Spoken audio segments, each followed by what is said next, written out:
Ahoy, Tony Milazzo. You are live and on board. Today my guest is Al Ducharme. Al Ducharme. I like the way you said that. You said it correctly. Well, that's the way they say it where I grew up. Al Ducharme. Al Ducharme. And you really drag out the arm. That's good. I kind of like it. It's really dramatic. Good name. Yeah, it's all right. I dealt with it. I mean, I had to grow up with that name. Of course, the kids in school were evil. Oh, they shortened it? Oh, Al Ducharme. Yeah, Al, dispose of yourself. I wanted Ducharme. to go for that, by the way. Oh, yeah, go. I just figured I'd leave it alone, though, because I figured everybody did it already. That's why I broke it open. Yeah, I broke it open for you. That way there you can have at it. And we have Al Ducharme on the boat. Iceberg, right ahead. Did you think you were going to come out and do this? Are you okay with boats? I love boats. No, this is great, man. Are you kidding me? Can I tell them exactly where we are? Sure. We're in California. Wow. How was that? Did you feel better about good. that? Yeah, I was like starting to sweat. I was like, is it giving the address? No. We can say Marina Del Rey. Yeah, Marina Del Rey Harbor. Yeah, this is beautiful down here, and I live on the other side. I live in Studio City, so the drive out here was challenging with traffic. But once you get here, you're like, this is incredible, and we're on a boat. We're on a boat. And I'm loving it. Yeah. This is nice, Tony. I like it. As a matter of fact, can I be on your podcast every week? Yeah. You sure can. You can host it, too, if you want. Oh, you're very kind. No, thanks for having me, pal. Yeah, we're going to have some fun. We're on the water today. We're on the water. I'm on the water. You say it a little differently because you're from Boston, right? Well, no, I lived in Boston for many, many years, but I'm originally from Rhode Island, but I'm okay now. I escaped. Rhode Island. My God. I lived in New York City. I lived in New York City for Rhode Island's 13, 14 That's years. That's the smallest state there is, too, isn't it? It is the speed bump between Connecticut and Massachusetts. Yeah. Yeah, that's what they call it. You can hiccup and go right past the town or something. You can. Matter of fact, a lot of people when they drive from Massachusetts to Connecticut, when they go through Rhode Island, they think it's just a gas pain. It's that brief. It's like. So you grew up in Rhode Island? Well, grown up, I grew up. Well, that hasn't been completed yet. I'm very immature, as you can tell. Up. Okay, so let's go. But let's go. That was a bad question. No, I did. I born and raised, and then I actually went through some of their school systems there, including some college. And as soon as I got my bearings, I fled to New York City. All right. And I started getting into the acting and stand-up comedy, and the stand-up comedy took over, and then I started traveling throughout the United States, performing, telling jokes, and some good, some bad, but consistently for 20 plus years. Wow. Yeah.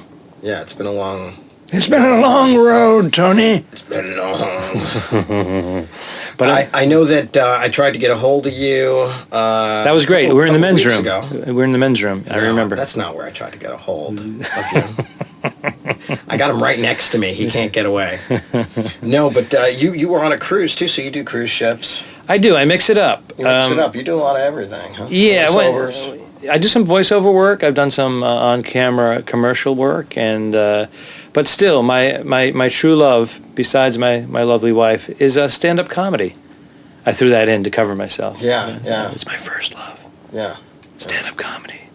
And it's a gift. It's a gift to be able to perform live for audiences all around the globe, literally all around the globe, including, I've been, like I said, 20 plus years, so it's... Still your favorite thing to do, though, out of everything? Next to masturbation. You're going to edit that out? Kenny, sorry. Still a clean show. That's still clean. Oh, yes. That's clean masturbation. Yes, it is. It's a proper word. It's... No, yes, still love doing it, and it is that natural high that you get. Yeah. Last night I did a gig in an Irish pub. Did you? In front of some buzzed people, and it was perfectly fine for me. Yeah. Fun. And I'll do that. I'll do a cruise ship. I'll do a theater, college or university. It doesn't matter. Just get me in front of a live crowd. The colleges are a lot of fun, huh? Yeah, I mean, I used to do a lot more of them when I was a youngin'. When I was, I was actually in college when I started doing stand-up comedy. Yeah. So, now they know my age. But you shave off 7 years when you're in Los Angeles. Yeah, so I started off doing colleges, and I was doing like 100 colleges a year. I was like the college campus comedian for a while, and it was great. Those are fun gigs. Yeah, they were. Yeah. And then so were they in the Rathskeller, smaller ones? Some of them some of them were, and some of them big. Tony, it varied. It really varied. You could show up on campus in a 1,200 seat theater, and there would be 20 students. Oh. Or you could show up or it could be full. You just never knew. It was a crapshoot. It depended on what was going on campus, whether there was a basketball game, championship game, or opening of a play, or both. Yeah. And no advertisement for your show. Right. Or you could be in one of these little rinky-dink 150 seat Rathskeller. Yeah.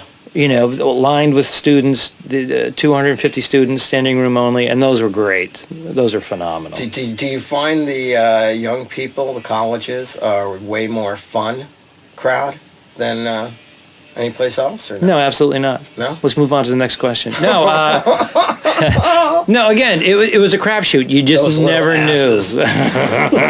You just never knew. It depended on what time of year. What was it? A freshman crowd? Was it a senior crowd? It really depended. Same thing. All the variables like we deal with. Absolutely. Regularly. Yeah, and I've done colleges where they were fantastic, and then I had gone back. They hired me the next semester, and we had a pittance of a turnout, and it was horrible. And what day is it? What mood are they in?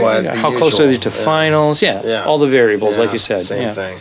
But I do find, I just got back from the East Coast, and I just found that the East Coast, every time I go back there, it just seems like they're crazier and wilder, so much more receptive than anywhere else that I do a show.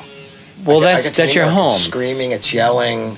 It's your home, though, right? You think it's because it's I'm a homeboy? You're just more comfortable naturally, I think, psychologically, when it's like putting on an old pair of shoes, right? Maybe. Just like, hey. I was kind of nervous when I went back because I was thinking I was doing my comedy out in L.A., and I'm thinking, are they going to be receptive? Is part of my funny me being New York Tony? You always wonder, right? And you go back and they're crazy. Screaming. They're not even listening to me because sometimes I'll purposely plan a couple of things that aren't jokes, and straight stuff, and they just roll right through it, and I'm like, wow, is there somebody else behind me? But that's where you started out too, right? Not in comedy, though. Not in comedy? No. Interesting. Comedy's pretty new for me. I've been hosting and always been funny, always had a mic in my hand, and music, singing, acting, but comedy's new to me. Wow, so I'm a newbie. So you started your comedy on the West Coast. Yeah. This is turning into my podcast. Yeah, I'm kind of liking it. No, we'll switch. You're the host. No, it's interesting. It's interesting. But I find, I'm much more comfortable in the Northeast because that's where I started out and such. But I have performed all over, and the audiences do differ from region to region. And so yeah. Now I know I've seen you before on TV. Oh God, I'm sure you have. So do you get the soft porn? Yeah. You get that channel? Yeah. Next time, keep your pants on. Even during the interview, you said just be comfortable, get comfortable. Oh, I told you not to take those off. Well, I mean, they're transparent boxers. All right. Okay, speaking of boxers, I don't know. I was going to go to some... Ding, ding, ding, ding. Yeah. In this corner. Ding! I was thinking voiceovers, too. So TV voiceovers. Let's talk a little bit about that. Well, in my comedy act, I'm not your typical monologist. I don't just stand in front of the microphone and tell clever jokes. I tell less clever jokes, but I cover it up by being animated and doing some sound effects and physical humor. And, but that's my strength. Fun stuff. Yeah, and you know what? It worked for me, and I was told by some other comedians to definitely go with your strengths on that. Some people that are respected in the business, and it just worked out for me. So, but I was able to take that and slide it on over into voiceover work and some, commercial work, and I did a little film work here and there, very small roles, but that's enjoyable as well. And I just try to hit it all, but stand up is the core. That's how I make a living, and that's what keeps me alive. What do you have coming up? Nothing. I'm desperate. Okay, so if they want to check and see how desperate you are. No, of course I have things on the books on my calendar. If people want to go to my website, good luck trying to find that It's alducharme.com. And it's D-U-C-H, like Dutch without a T, A-R-M-E. So arm with an E, E silent, alducharme.com. Yeah. Wow.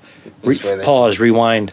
Yeah, now you can see where he's at, what he's doing, what he's up to, what he looks like. Yeah, Facebook, Twitter. We got Stand Up Al. We're going to take a picture later of Al falling off the boat into the water, and we'll post that so you can see what he looks like. Oh, I didn't know that was happening. Yeah, But that's- okay, I can go. Can I have a life jacket? Did you bring a change of clothes? I did, actually. I did. Good thing That's for because that. of my irritable bowel syndrome I have.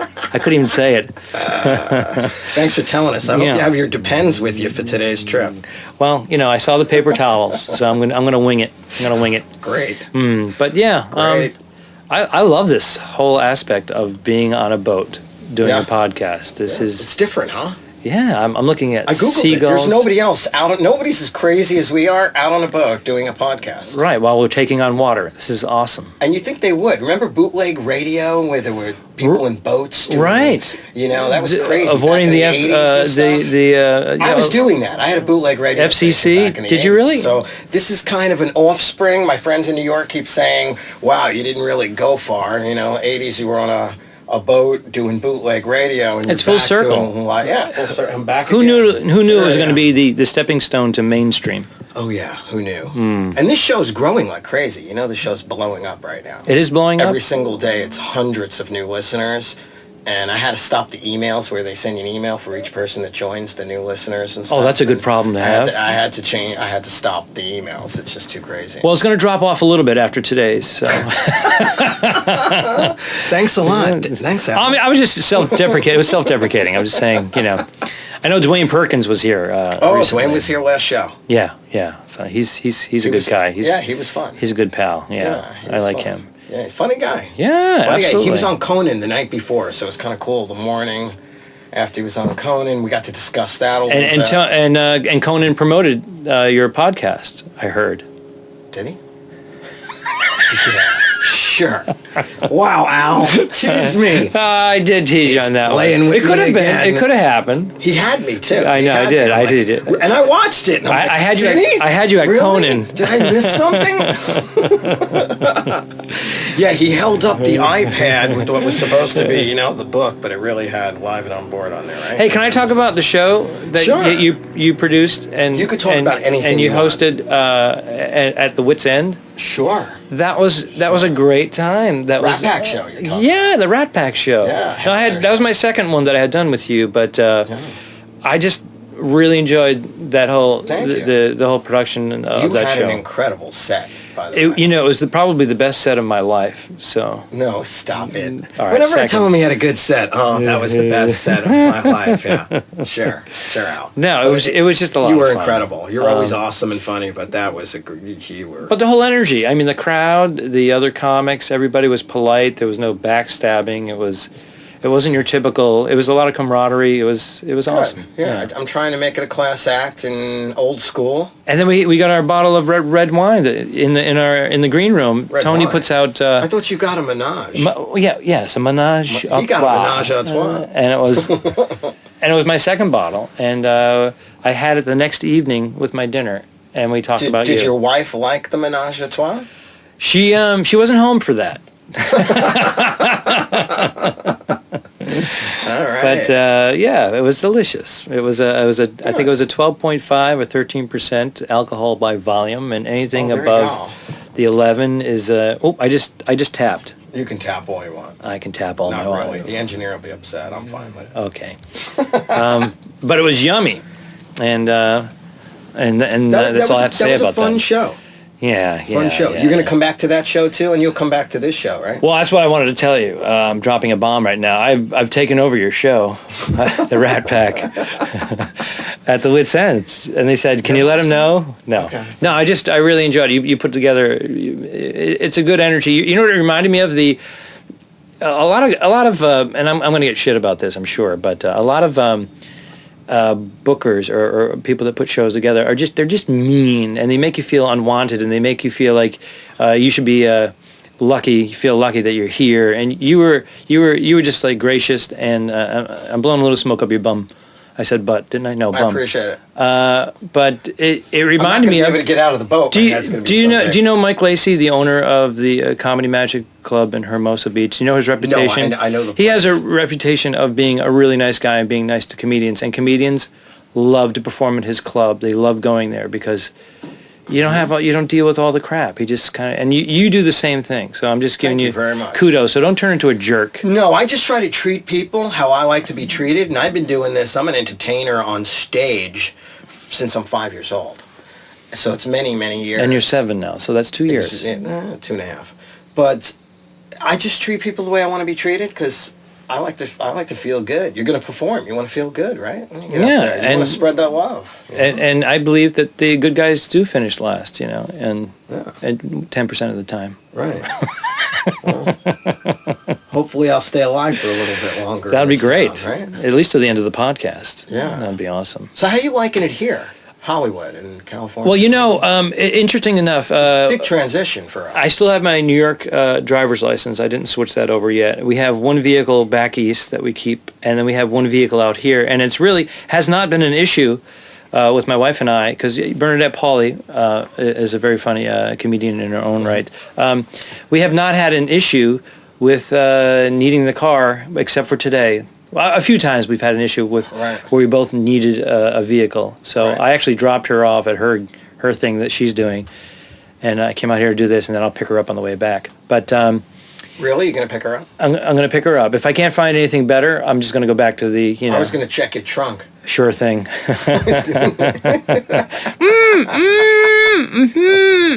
That was her in the trunk. She was here a few episodes ago. She was. She mentioned you. She did mention me. I think she mentioned you as her ex, though. Did she mention you as her current husband? Well, we got back together. She said she got rid of you. Well, she does about once a week. She says we're divorced at least 2 days a week is what she told me. And but you know how it is in a relationship or a marriage. But I couldn't imagine with a comic. You're both comics. Yeah. But there's a few couples out there that are comedy couples. Yeah. But it's not so rare. But people say, "How do you do it?" And is it easier? Because I've been in long relationships. I've been engaged before. I've never been married before, and it didn't work out because I was a comedian. So I thought I'd never be in a relationship with another comedian, and I gave it a whirl. And we've been married a few years now, and we understand the animal of comedy and being away and traveling, and so the hours, the getting home at 2, 3 in the morning, and you think maybe that's a good reason why it work, right? I think you're not so. in each other's face all the time. You're both doing your thing. Well, with us, we can be away from one another for 2, 3 weeks, but then when we work together, which we do often, we're together 2 or 3 weeks, 24/7, and at the end of that 2 or 3 weeks, we want to be away from one another. So it's a good balance. And then when we're away, we long for one another. So that's good. Yeah. So it works out great. Absolutely. You get together. It's kind of almost like it's always a honeymoon, when you see each other again. It's rekindled for about 48 hours. Yeah. Let me take that back. There's an adjustment period when you come back after being away for 2 weeks or 3 weeks. Yeah. There's a 48 to 72 hours of adjusting to this foreign matter that entered my life, and I have a routine, and now they're getting in the way. And then once you go through that adjustment period, it kind of eases back into this, like you said, reignites the honeymoon. What if you only have 2 or 3 days back? That sucks. Then it's just miserable for everybody. But you had asked me about where I'm heading next. Yeah, where are you going? Which relates to this, because Bernadette and I are going to be visiting my family. My sister lives on the East Coast. She lives in Virginia, and she rented a beach house on the ocean with her family, her husband and children, and we're going to stay there with her for a week. And we're going to perform at a local comedy club, the Outer Banks in Nags Head, North Carolina. So we will be there.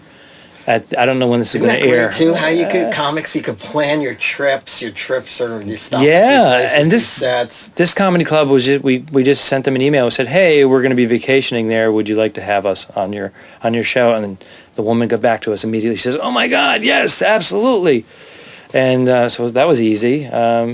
And so we're going to perform there, and then we're going to be in Williamsburg, Virginia at the end of the month of August. When is this going to air? Do we know? End of August? This will be up in the next 2 days. Oh, okay. So then I give the exact date. Sometime podcasts are delayed a week or two. Not me. So Get 'em okay, right out. wow, that's great. Okay, so let me see the dates here. August 20 through 22, we're going to be at the Outer Banks Comedy Club in Nags Head. And then the following week, we're going to be in Williamsburg at the Williamsburg Comedy Club.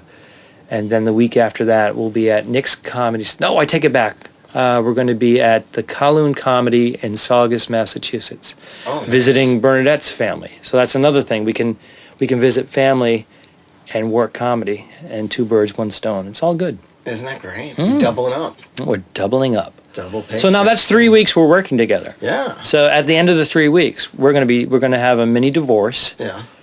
A separation, I should say. One of you go on a cruise ship, the other one goes to college. Yeah, I'll be going on a cruise. The other one goes to college. No, I'll be on a cruise ship after that for a week, and then she'll be doing her. I can't remember her schedule. I'm just concerned about myself. Yeah, just worry about yourself. Yeah. Man. We're worrying about you. But it's all on my website, alducharme.com, and you can follow me at Stand Up Al on Twitter, of course.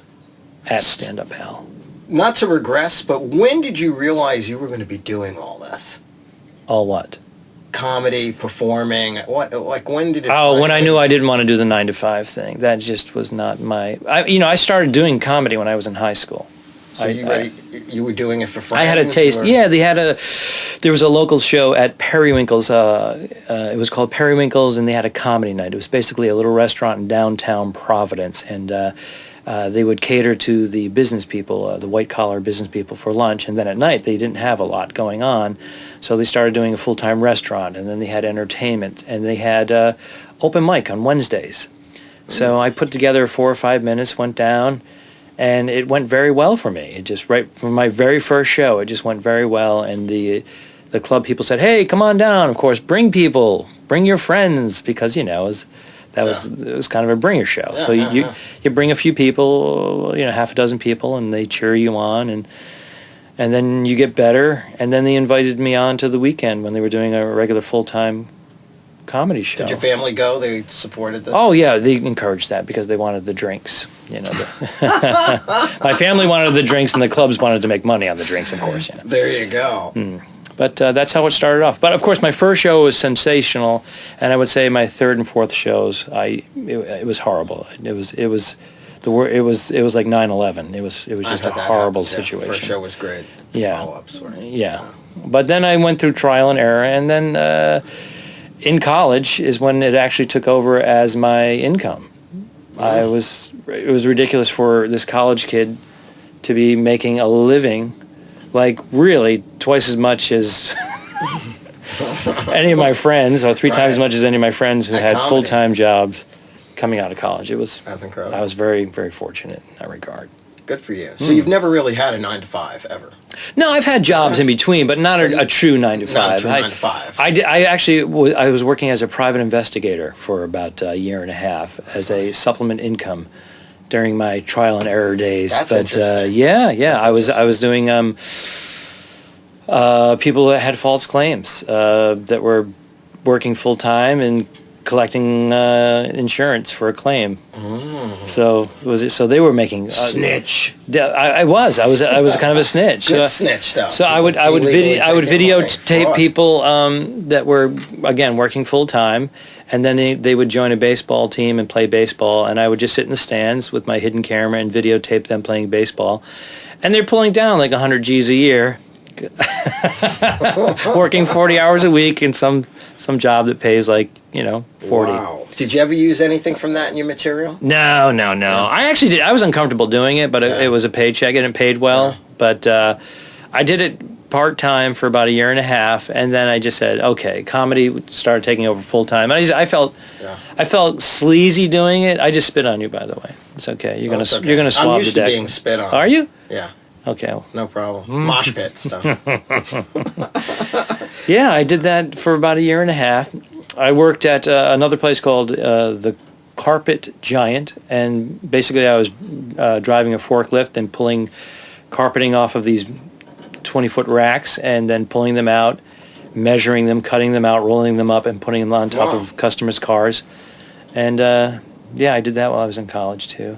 I worked as a techie backstage in the theater for throughout college. I did that, and I was a dishwasher when I was 14 years old at a country club. I mean, that's going way back. Yeah. So, and then my family had a business. They had a small diner restaurant thing, and I would work in there on a part-time basis because I hated my stepmother, and she ran the whole kit and caboodle there, so I couldn't deal with her on a full-time basis, so I did my Gotcha. own thing on the side. But So yeah, so I did some other work besides stand-up, but I was very fortunate to be able to make it or have it take over as my full-time Yeah. job at an early age. So when you go home now and you do shows and everything, you're the big superstar from Hollywood, and you come back and Well, you everything know, comes out, right? when I started out, especially even 10, 12, 15 years ago, I was doing it full time, and occasionally I do a comedy special on TV, a cable show, and then I was in a couple of commercials here and there.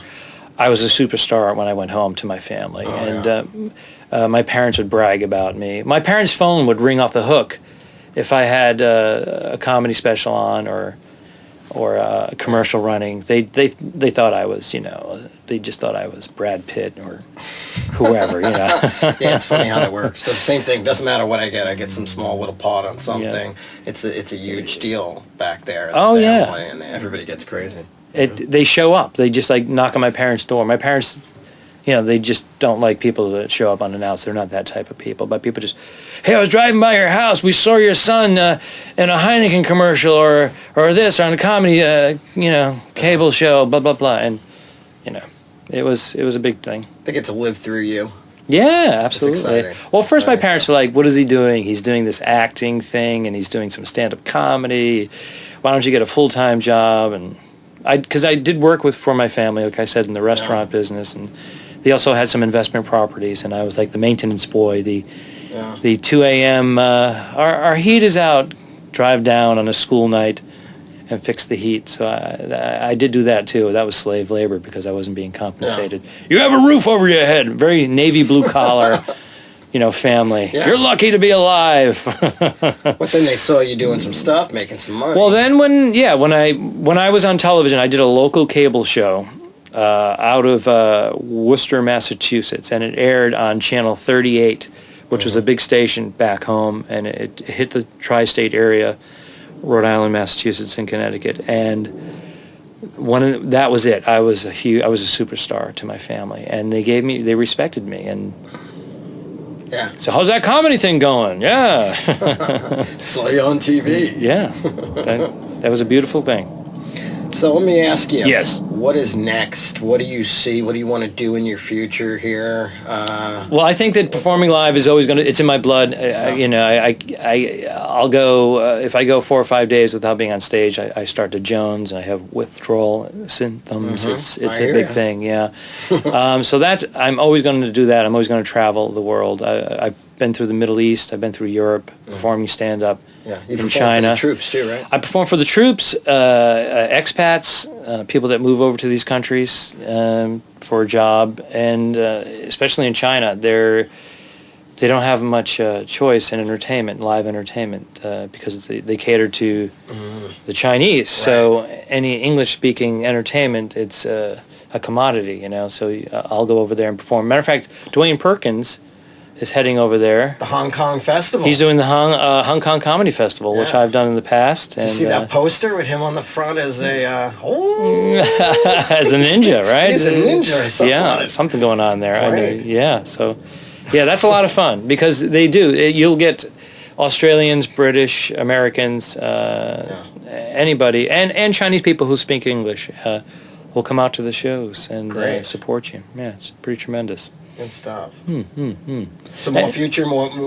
I mean, is it the voiceovers for you, the acting too? What are you looking Well, when I uprooted I had a nice little thing going on in New York City and in Boston, for that matter, doing voiceovers. But when I started doing this global travel stuff and then moved to Los Angeles, I kind of lost a little traction there with that. So I'm trying to rekindle that with my agency, who has a presence out here in Los Angeles, but they're different people.